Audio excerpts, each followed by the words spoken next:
நான் இங்க ஃபர்ஸ்ட் வரும்போது என் கூட இருக்கிறவங்க நிறைய பேர் நிறைய இழந்தாங்க. அம்மாவுடைய அன்பை இழந்தாங்க, மனைவியருடைய அன்பை இழந்தாங்க, மாமனார் மாமியாருடைய அன்பை இழந்தாங்க. இன்று என் தேவன் அவருடைய இரத்தத்தால் அவர்களை ஒன்று சேர்த்தார்.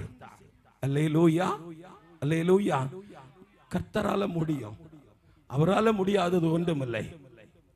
இயேசு கிறிஸ்துவின் நாமத்தினால முடியாதது இந்த உலகத்தில் எதுவுமே கிடையாது. ஆனால் நமக்கு எதிராய் நிறைய நிறைய உபத்திரவங்கள் வரும், நிறைய உபத்திரவங்கள், நிறைய நெருக்கங்கள் வரும். என்ன வந்தாலும் நாம் ஆண்டவர்கிட்ட, அதுதான் இன்னைக்கு நான் பாஸ்டர் ஜோசுவாட்ட நான் பேசிட்டு இருந்தேன். அவர் ஸ்ரீவில்லிபுத்தூர் பகுதியில் இருக்கிறவர். அவருக்கு வீடு கிடையாது, மனைவி 2 பிள்ளைகள் தான் உண்டு. 2 நாட்களுக்கு முன்பாக கயவர்களால் அடிக்கப்பட்டவர், நொறுக்கப்பட்டவர். அந்த மனுஷன் ஆண்டவரை மாத்திரம் நம்பி இருக்கிறார்.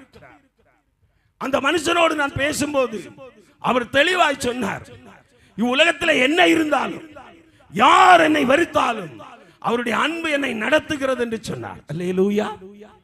அவருடைய அன்பு இழந்தால் உங்களுக்கு வீட்டை கொடுப்பார், உங்களுக்கு வாசலை கொடுப்பார், பிள்ளைகள் உங்களுக்கு கீழ்ப்படிந்து நடப்பார்கள். அல்லேலூயா.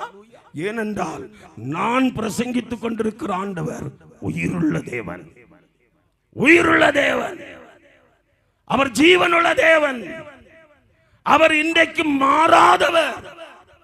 சொன்னால் கட்டாயம் செய்வார். ஹல்லேலூயா. கையை உயர்த்தி சொல்லுங்க, ஹல்லேலூயா, ஹல்லேலூயா, ஹல்லேலூயா, ஹல்லேலூயா, ஹல்லேலூயா, ஹல்லேலூயா.